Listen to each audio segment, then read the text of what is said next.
The alien palace was made of shining silver stone. Towers stretched into the sky like spears of glass, and great banners floated in the wind, showing the royal crest of the Zillyrians. Inside the main hall, 1,000 voices echoed. Courtiers, generals, scholars, and nobles had gathered to see something unusual, a captured human warrior. The hall smelled of rare flowers and burning crystals. Golden light streamed from hovering orbs above, and the floor reflected like a mirror. Guards, in armor of living metal, stood on each side of the throne. At the end of the hall sat the alien princess, young and proud. She wore a crown of green jewels, and her robes shimmered like water under the sun. Her name was Sarilith, and she was the only daughter of the queen. The human warrior was brought in by chains. His steps were heavy, but his head was held high.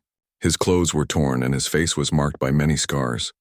His hair was dark, his skin rough, and his eyes burned with quiet fire. He looked around the hall without fear, though hundreds of alien eyes watched him with curiosity, contempt, or wonder. When the princess saw him, she laughed. The sound rang across the hall like crystal breaking. She covered her mouth, but her laughter continued. Many courtiers joined in, mocking the man. They whispered to each other, "Is this truly a human warrior? He looks weak. His weapons are simple toys. He cannot even match the lowest of our soldiers." The princess stood, her voice proud. "This is the creature humans call a fighter. He has no crown, no honor, no shining armor. His body is small, his tools are crude, and his people are barely more than children. What threat could such beings ever pose to the empire of the Zillyrians?" The hall filled with more laughter, cruel and sharp. The warrior did not speak. He only stared at the princess, his eyes calm, his silence stronger than words. Finally, he spoke in a low voice. "Mock me if you wish. It changes nothing. I am human, and I will not bow." The courtiers gasped at his boldness. To speak so directly to royalty was a crime in most alien courts. But the princess only laughed again, her voice high and clear. "You speak as if you matter, human. But you are nothing. My people rule star systems. We command fleets that stretch across the void. And you, what are you but dust in the wind?" The warrior did not answer. His silence only made her laughter grow louder. She pointed at him and turned to the hall. "See how he stands there, as if his silence could hide his weakness. He should kneel. He should beg. Yet he dares to stare at me as if he is my equal." At that moment, the great doors of the throne room opened again. All laughter stopped. Every voice fell silent. Even the princess lowered her hand, her smile fading. The queen entered. She walked with the calm of a storm about to break. Her robe was woven with silver threads, her crown taller and brighter than any other. Her eyes glowed faintly, and when she spoke, her voice carried across the hall like thunder wrapped in silk. "What is this noise in my court?" she asked. The courtiers bowed deeply. The guards pressed their weapons to the ground in salute. The princess herself lowered her head, though not fully, for pride was still strong in her heart. The queen's gaze fell on the human warrior. She studied him for a long moment. The hall held its breath. Then she turned to her daughter. "You laugh at him?" the queen asked softly. The princess raised her chin. "Yes, mother. He is a human. Weak, small, and unworthy. Why should I not laugh at such a thing?" The queen's eyes grew sharp, her voice low, but cutting through the silence. "Do not laugh, child. That man is your father." The hall shook with shock. Gasps and murmurs spread like fire. Nobles whispered in disbelief. Generals frowned. Some even stepped back, as if struck. The princess froze. Her face lost its proud smile. She stared at her mother, her lips parting in confusion. What did you say?" The queen stood tall, her eyes steady. "He is your father. His blood runs in your veins. Without him, you would not stand here as Princess of Zillyria." The princess turned to the human warrior. Her eyes, once filled with scorn, now held fear, confusion, and disbelief.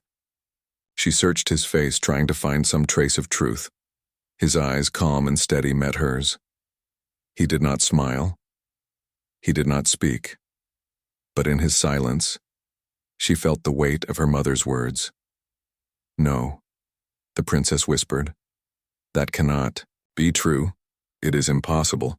My father was a great general of our people, a hero of the old wars." The queen's voice was firm. "That is the story we told. But the truth is here before you. This man, this human warrior, once stood beside me when the galaxy itself burned. He fought when all others fled. His courage saved my life, and through him, our world survived. You are his daughter, Saralith." The princess trembled.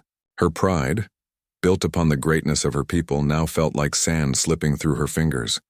How could she be half human? How could her noble blood be tied to this simple warrior from a distant world? The courtiers whispered louder, confusion filling the hall. Some looked at the princess with doubt, others with pity. The human warrior remained silent, his eyes never leaving his daughter's face. The princess finally found her voice, though it shook. "If this is true, why did he leave? Why did he abandon us? Why was he never here?" The queen's expression grew distant, filled with memories of long ago. "That is a story for another time, but know this, my child. The blood of humanity is not weakness. It is strength hidden in places our people cannot see. One day you will understand." The princess stood frozen, her heart torn between pride and fear, anger and curiosity. The hall was still, waiting for her answer. But she had none. The human warrior spoke at last, his voice low, steady, unshaken. "I did not come here to claim a throne. I did not come to take what is not mine. I came only to stand as myself, a human, nothing more, nothing less. Whether you accept me or not, princess, that is your choice. But truth cannot be denied. I am who I am. And you are my daughter." The princess felt her world collapse. Her laughter was gone. Her certainty was gone. Only questions remained. The queen raised her hand. "Enough for today. The truth is spoken. Let it settle in every heart. The court is dismissed." The courtiers bowed and began to leave, their voices buzzing with endless whispers. Guards moved, back to their posts. The hall emptied slowly, but the air remained heavy with shock. The princess stood in silence, staring at the warrior who had shaken her world with his presence. She wanted to shout at him, deny him, call him a liar. Yet deep inside, a voice whispered that her mother's words were true. For the first time in her life, Saralith was unsure of who she truly was, and the human warrior, her father, watched her with quiet eyes, waiting for the day she would understand. The palace of Zeliria was quieter the next morning. The grand halls, usually filled with laughter and music, now carried whispers that drifted like smoke through every corner. The words of the queen had spread to every ear. The human warrior was the father of the princess. Servants whispered while carrying trays. Generals spoke in hushed voices during meetings. Even the scholars in their crystal towers debated endlessly. Could it be true? Could the noble princess truly share her blood with a human? Princess Saralith remained in her private chamber, staring out at the horizon. Her world, which once felt bright and clear, now seemed clouded. Her reflection in the silver glass showed her sharp alien features, the crown of jewels, the pride in her eyes. But now she wondered, what part of her belonged to the human warrior? Was it the stubborn set of her jaw? The fire she sometimes felt in her heart? She clenched her fists. No, it cannot be. I am Zelirian. I am pure. Yet the echo of her mother's voice returned again and again. That man is your father. A soft knock came at her door. Princess, a voice said gently. It was one of her attendants. The queen summons you to the high chamber. She says it is time you hear the truth. Saralith's heart raced. Truth. That word had become heavy, frightening, but she could not disobey her mother. With slow steps, She followed the attendant through winding corridors until they reached the Chamber of Stars. This room was unlike any other in the palace. Its walls were wide windows that looked out into the endless sky. Day and night, stars shimmered beyond, like lanterns scattered across a dark sea. At the center of the room stood the queen, tall and still. Beside her, chained yet unbowed, was the human warrior. "Daughter," the queen said softly, "it is time you learn what we kept hidden." Sir eyes narrowed as she looked at the human. He met her gaze without fear, but without pride, either. His face was calm, as if he had already accepted the storm of judgment that would fall on him. The queen motioned with her hand, and the walls shimmered. Suddenly, images filled the air, scenes from the past, shaped by memory and light. It was a war. Sarilith gasped as she saw fleets burning in the void. Alien ships, large and shining, were torn apart by a dark enemy whose forms were strange and twisted. Worlds were consumed by fire. The Zilirian armies, mighty and proud, fought with courage but faltered again and again. "In those days," the queen said, her voice low, "our people were strong, but pride blinded us. We thought no one could match our fleets. We believed no other species mattered. But when the dark invaders came, we were unprepared." The scene shifted. Sarilith saw younger versions of her people fleeing as cities burned. She saw the queen herself, not yet crowned, fighting with a blade of silver light. She looked fierce, but even her strength was not enough to stop the storm. Then the vision changed again. A group of ships appeared. Small, simple, nothing compared to the great fleets of Ziliria. Yet out of them came humans. Rough, scarred, wearing plain armor. They fought with courage unlike anything Sarilith had seen. They did not have great weapons or shining shields, yet they fought with clever tactics and endless determination. And there, among them, stood the human warrior. He was younger then, though still strong. His voice rang as he gave orders. His hands built traps. His mind found paths where none existed. Again and again he saved groups of soldiers, turning defeat into narrow survival. The queen's voice grew softer. He was different from the rest, not only strong in body, but strong in spirit. Where others saw despair, he found hope. Where others gave up, he stood firm. When my guards fell and I was cornered, it was he who carried me to safety. The image showed it. Alien fire raining down, the queen wounded, the human warrior carrying her on his back, refusing to leave her behind. Sarilith's eyes widened. She had never heard this story. None of her tutors, none of the scholars, none of the history texts had ever spoken of humans in the Great War. Why? Why was this hidden? She asked. The queen turned to her slowly. Because our people would not accept it. They could not believe we were saved by those we called lesser. To them, admitting the truth would mean admitting weakness. And so, we told a different story. We said our armies held the line. We said our generals were the heroes. But the truth, my daughter, is that without humans, Ziliria would have fallen. The princess's voice shook. And you loved him? The queen's eyes softened, though she looked away. Love is not simple. In the fire of war, bonds are forged that cannot be explained by words. He was my shield, my strength when all else failed. In that time, we shared more than battle. You are the proof. Sarilith felt her chest tighten. Her gaze darted to the human warrior. He still stood silent, his eyes steady, his face unreadable. She wanted to deny it, wanted to scream that it was all lies. But the images burned too clearly in her mind. She turned sharply toward him. If this is true, why did you leave? Why did you abandon me? Why were you not here as a father should be? For the first time, the warrior's eyes lowered. His voice was rough when he spoke, but calm. Because your people did not want me here. After the war, I was no hero in their eyes. I was a shadow they wished to forget. If I stayed, you and your mother would have suffered shame. So I left. I returned, to my own kind, to my own wars. His words cut deeper than any blade. Saralith felt anger rise, but also something else. Pain, confusion, even sorrow. The queen laid a hand on her daughter's shoulder. He did not abandon you, child. He protected you the only way he could, by leaving. The princess shook her head, unable to speak. The queen turned to the warrior. You have heard the truth, Saralith, but truth is heavy, and it takes time to carry. Remember this. The blood of humans is not weakness. It is strength born of struggle. And one day, you will need it. The images faded, and the room grew quiet again. For a long moment, none of them spoke. Outside the windows, the stars burned, silently, endless and eternal. At last the princess whispered, her voice trembling.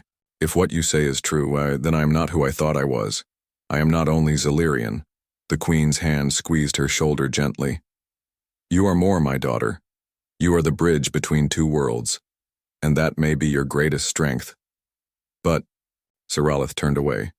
Her heart was too full of storms. She walked quickly from the chamber, her steps loud against the floor. The warrior watched her go, his expression calm but heavy. The queen sighed softly. She will need time, the queen said. She has your pride, the warrior answered quietly. She has your fire, the queen replied. And the stars outside kept burning, as if watching the story of father, mother, and daughter unfold. The days after the revelation were heavy in the palace. The news had spread far beyond the silver towers of Xeliria. Across the empire, nobles whispered, soldiers muttered, and the common people wondered if their beloved princess was truly half human. Some reacted with anger, calling it a shameful secret. Others dismissed it as a false tale. But a few, very few, wondered quietly if perhaps the queen's words were true, and if humanity had indeed once saved their world. Princess Saralith avoided the throne halls. She spent her hours wandering gardens, silent libraries, and the sky balconies that looked out at the endless stars. Her pride still fought within her, unwilling to accept what her mother had revealed. Yet curiosity grew stronger each day. Who really was her father? Who really were these humans? One night, when the moons rose pale and blue above the palace, Saralith stood by a balcony rail. Her mind was storming. She remembered the warrior's eyes, calm, steady, unbroken. She remembered the visions of war, and she remembered her mother's voice. He is your father. She whispered to herself, how can this be? How can I carry the blood of a man so different? Behind her, footsteps echoed. She turned quickly. It was the human warrior. 2 guards followed him, but he walked freely, his chains removed. Why are you here? Saralith asked, her voice sharp. I was sent to you, he answered calmly. Your mother wishes us to speak. I have nothing to say to you, she snapped. Then listen, he replied. His tone was not harsh, but steady, as if he had learned patience over many battles. Reluctantly, Saralith turned back to the stars. Speak then. The warrior stepped beside her, leaning lightly against the rail. Your people look at humans and see weakness. They see small bodies, simple tools, no shining fleets. But strength is not always in power. Sometimes strength is in refusing to fall when the world breaks. Saralith's lips tightened. That is easy to say. But what does it mean? He looked out at the night sky. When the invaders came, your people fought bravely, but their pride blinded them. They thought numbers and technology would save them. But they were not ready for an enemy that changed tactics, that twisted weapons into shapes never seen before. Humans had no great weapons to match them either. But we had something else. We had the will to adapt. We had the hunger to survive. That is what saved us. And it is what saved your mother. Saralith's chest tightened. His words sounded simple, but there was weight behind them. She wanted to argue, but another voice spoke inside her mind. What if it is true? Before she could reply, a loud horn rang across the night. The sky flashed red. The palace shook slightly as alarms filled the air. Guards shouted in the distance. Saralith's eyes widened. What is happening? One of the guards spoke quickly. A fleet has entered the system. They are not ours. The warrior's eyes sharpened. Show me the command hall. The guards hesitated, unsure if they should allow him. But Saralith felt a strange pull. Against her better judgment, she said firmly, "Bring him. If he knows war, then let us see it." They hurried through glowing corridors until they reached the high command chamber. Inside, generals and ministers gathered around a great star map that floated in the air. Dozens of glowing ships moved on the projection, closing fast on Ziliria's orbit. They came without warning, a general growled. Unknown design. Their weapons fire disrupts our shields. We do not yet know how to counter it. Saralith stared at the map, her heart racing. Could this be the same kind of threat her mother once faced long ago? The queen entered the chamber, her face calm though her eyes burned with worry. "We will not flee," she said. "We will meet them." The generals bowed. But their plans were scattered. Some wanted to hold the fleet in orbit. Others wanted to fall back to the moons. None could agree. The warrior studied the map silently. At last he spoke. "You are planning for defense, but defense alone will fail. You must strike, not only hold." The generals glared at him. "And what do you know, human?" He did not flinch. "I know how they move. I have seen it before. Their weapons disrupt energy shields. Do not rely on them. Use physical barriers, layered armor, and do not fight them where they are strong. Lure them into the asteroid belt. Their ships are large, heavy. They cannot move quickly through rocks and shadows. There you can break them apart piece by piece." The generals muttered angrily. To take advice from a human was an insult to them, but the queen raised her hand. "Enough. His counsel will be heard. He has seen more wars than any of us." Saralith watched in silence. She wanted to deny him, to laugh again as she once did, but she remembered the vision of him carrying her mother through fire, and she remembered the quiet strength in his voice. The queen looked to her daughter. "Saralith, you will command the fleet alongside your father. Learn from him, test his words, this is your trial." Saralith's breath caught. Command? Beside him? She opened her mouth to refuse, but then she saw her mother's steady gaze, filled with expectation. Slowly, she nodded. "Yes, mother." That night, Saralith stood on the bridge of the flagship. Stars burned outside, and the alien fleet approached like a tide of shadows. The human warrior stood beside her, calm as stone. "Do you trust me?" he asked. Saralith's pride pushed her to say no, but something deeper held her back. "At last," she said quietly. "Not yet, but I will listen." He gave a single nod. "That is enough." The battle began. Enemy ships unleashed waves of strange fire that cracked against the shields of Zilirian cruisers, burning holes straight through them. Generals panicked, ordering retreats, but Saralith, remembering his words, gave a sharp command. "Drop the shields. Layer armor instead. Pull back into the asteroid belt." Her officers looked at her with surprise, but she stood firm, and slowly, they obeyed. The battle shifted. In the dense belt of rocks, the enemy ships struggled to move. Zilirian cruisers, guided by clever human tactics, hid in the shadows, striking at weak points. Large enemy vessels crashed into asteroids, their weapons misfiring. Piece by piece, the tide slowed. Saralith felt her blood race.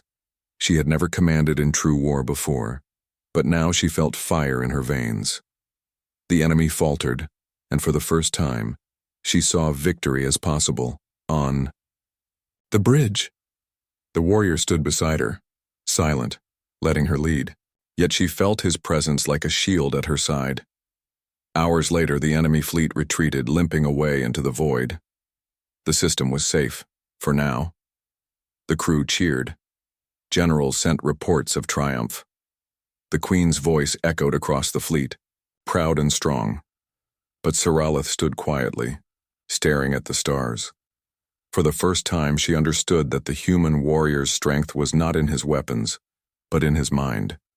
He had seen what others could not, and by following him, she had saved her people. Yet inside her heart, storms still raged.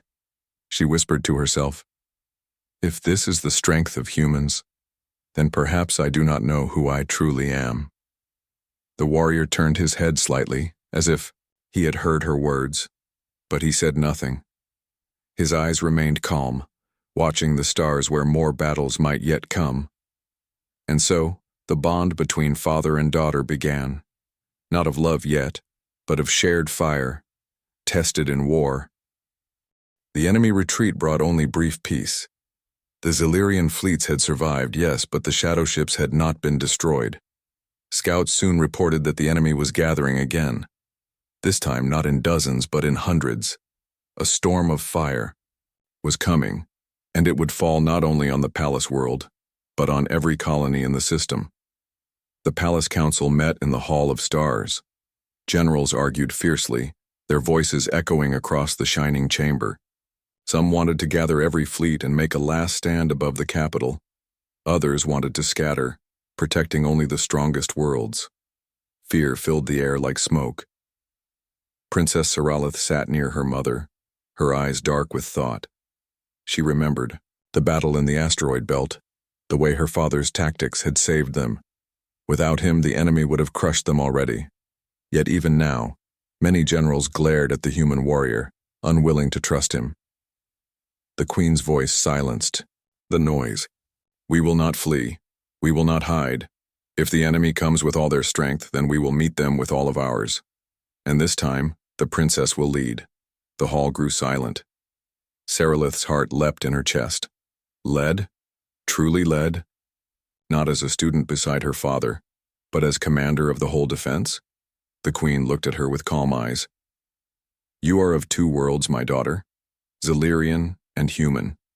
Pride and strength flow in you from both sides. Use them. Show the galaxy that we are not broken." Saralith bowed her head, though her hands trembled. She felt her father's gaze on her, steady and unshaken. That night, Saralith stood with him in the strategy chamber.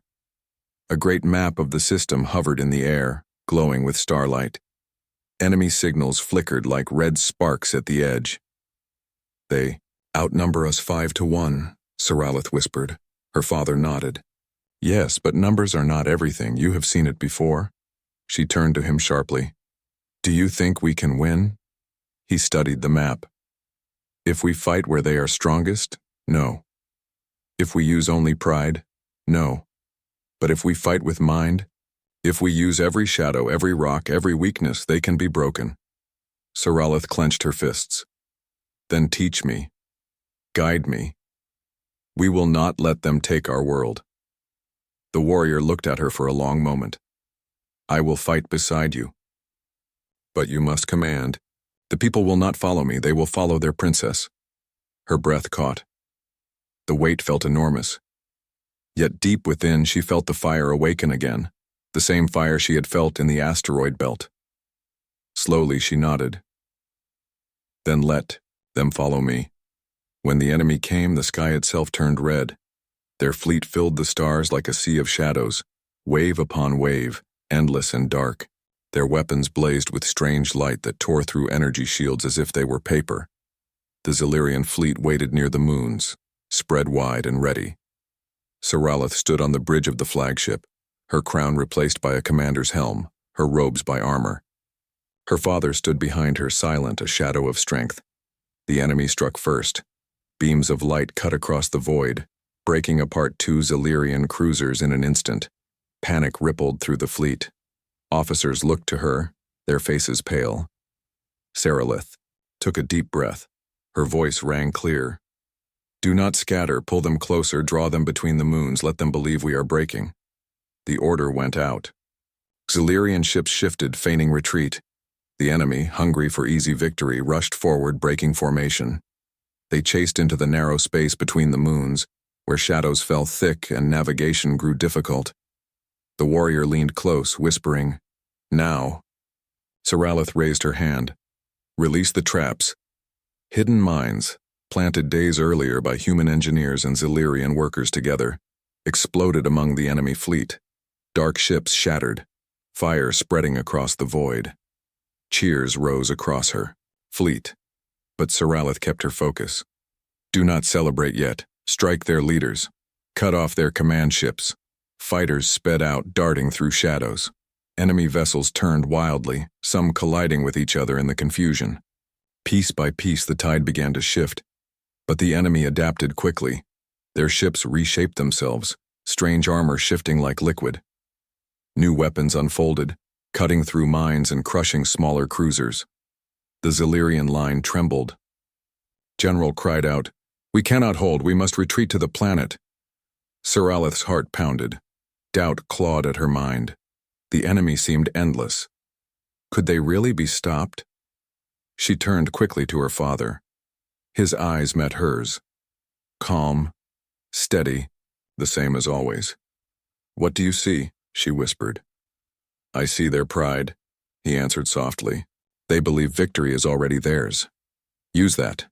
Draw them deeper still, make them chase you into the gravity well of the planet." Her eyes widened. It was dangerous. Too dangerous. One wrong move and their own fleet could burn in the atmosphere. But her father's gaze gave her strength. She turned to her officers, her voice sharp. "All ships fall back to low orbit. Pull the enemy with us." The order spread. Slowly, carefully, the fleet descended toward the planet's edge. The enemy followed, eager to finish the kill. As they drew near the atmosphere, Saralith gave the final command. "Now! Fire every engine! Break upward at once!" Her fleet surged upward sharply, engines burning bright. The enemy, caught in their own speed, plunged too close to the atmosphere. Gravity pulled at them. Their heavy ships struggled to climb, many tearing apart as they fell into fire. The sky above the capital world blazed with falling wrecks. Thousands of enemy ships were lost in minutes. The Xilirian fleet regrouped, striking at the survivors from above.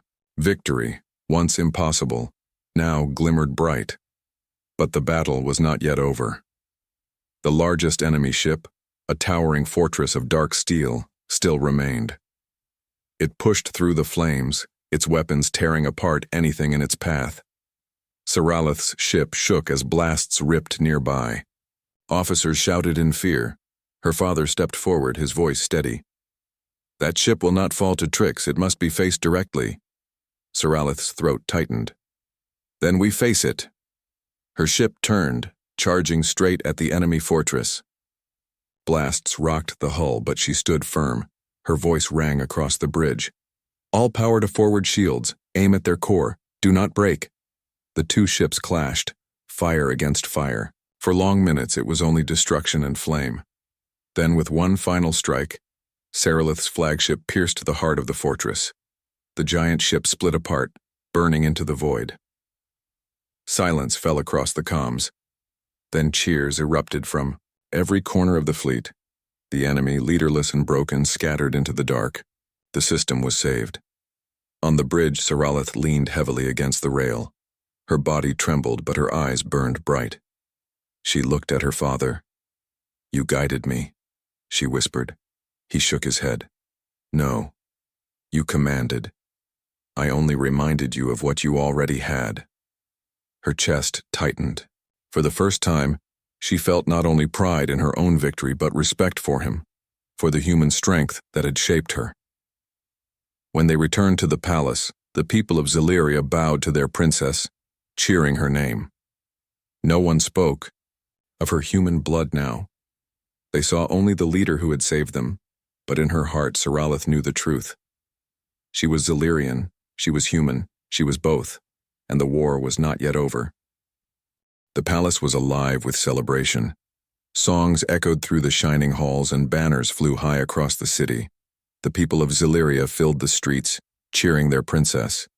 They had feared destruction, but now they lived to see a new dawn.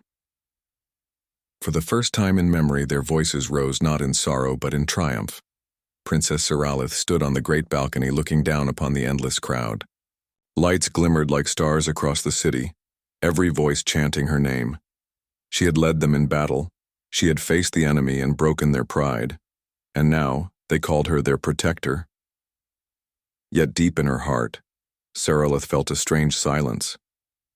Victory was sweet, but she knew the war was not ended. The enemy had been beaten, yes, but not destroyed. They would return one day, stronger and perhaps more cunning. Her father, the human warrior, stood behind her, silent as always. He did not smile at the celebration. His eyes studied the stars above as though already waiting for the next storm. Sarileth turned to him. "Why do you not rejoice? We have won. The people are safe." He looked at her with calm eyes. "Today is victory, but tomorrow you must prepare for what comes after. One battle cannot end a war. You must think not as a fighter, but as a builder." She frowned. "A builder?" "Yes," he said softly. "War can protect, but it cannot last forever. If you wish your people to endure, you must give them more than shields and weapons. You must give them unity, strength, and hope that does not depend on war." His words sank deep into her. For the first time, Sarileth understood what he meant.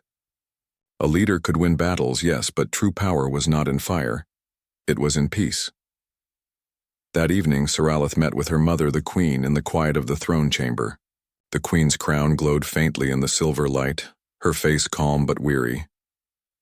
"You led well, my daughter," the queen said gently. "Your people love you now. They see not your divided blood, but your strength." Sarileth lowered her eyes. "It was not only my strength. He guided me." The queen studied her with knowing eyes. "Your father's wisdom has always been his gift. Long ago, when I first met him, I saw in him what no other could see. Not power, not rank, but a heart that would never bend, no matter the darkness around him." Sarileth lifted her gaze. "Why did you keep the truth from me for so long?" The queen sighed, her voice soft. "Because I feared what it would mean for you. Our people do not easily forgive difference. I wished to protect you from their judgment. But now the galaxy itself has seen your courage. They cannot deny what you are." Sarileth stood in silence. At last she whispered, "I am proud to be both." The queen smiled faintly. "As you should be." Days turned to weeks. The fleets returned home. Damaged ships were rebuilt. The scars of battle slowly healed. But even in peace, whispers spread across the stars. Other civilizations had heard of the battle. Other alien rulers now spoke of Zillyria with new respect, and of humanity with new wonder. Some came to the palace, seeking treaties and alliances. Others sent messages filled with questions. Who was this human warrior? How could a single man stand beside an alien queen? And how could his daughter lead fleets to victory? Humanity, long ignored as a young and fragile race, was no longer invisible.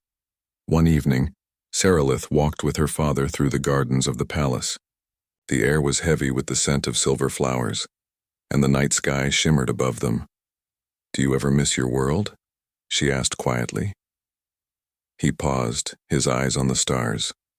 "Yes, I miss the oceans, the winds, the open skies of Earth. But I have found a new world here, and in you, I see both worlds joined." Sarileth touched the cool stone of a fountain. "Do you think humans will come to Zillyria one day?" "They will," he said. "And when they do, they will not come as beggars or slaves. They will come as equals, perhaps even as teachers." She smiled faintly. "Because of you." He shook his head. "Because of us." But not all voices were kind. Within the council, some still feared the human warrior's influence.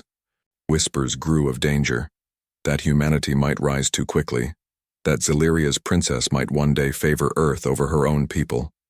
Sarileth learned of these whispers.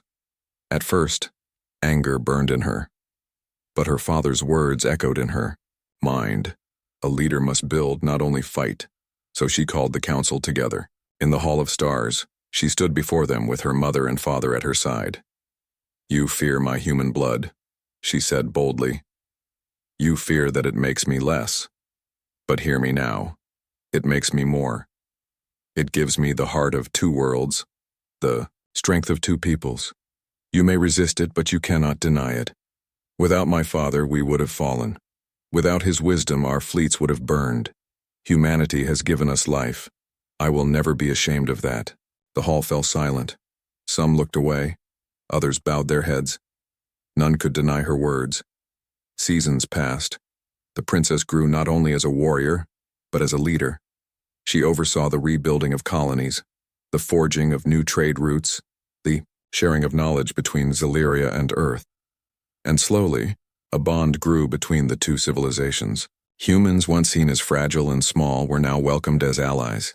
They brought with them invention, creativity, and unyielding will. In return, they learned from the wisdom and strength of the Zelyrians. The galaxy began to change. Where once there had been suspicion, now there was curiosity. Where once there had been division, now there was a chance for unity. And at the heart of it all was the princess, the child of two worlds, who had turned laughter into respect and doubt into faith. One night, years later, Saralith stood again on the great balcony.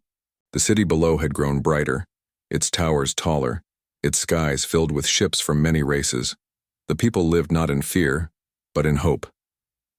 Her father stood beside her, older now, but still unbroken. His eyes shone with quiet pride. "You have done what I could not," he said softly. She turned to him, puzzled. "What do you mean?" "You built more than victories. You built peace. That is greater than any battle I ever fought." Her heart swelled. She looked out at the stars, at the future that stretched beyond them. "I could not have done it without you," she whispered. He smiled faintly. "Then perhaps humanity's true gift is not strength alone, but the ability to share it." Together, they stood in silence, watching as ships soared into the night sky. The galaxy was vast. The shadows were not gone, but the people were ready. For the first time in history, humanity was no longer a small voice in the dark. It was a light, shining, bright across the stars, carried by a princess who laughed once in scorn, but now stood in pride. The legacy of humanity had begun.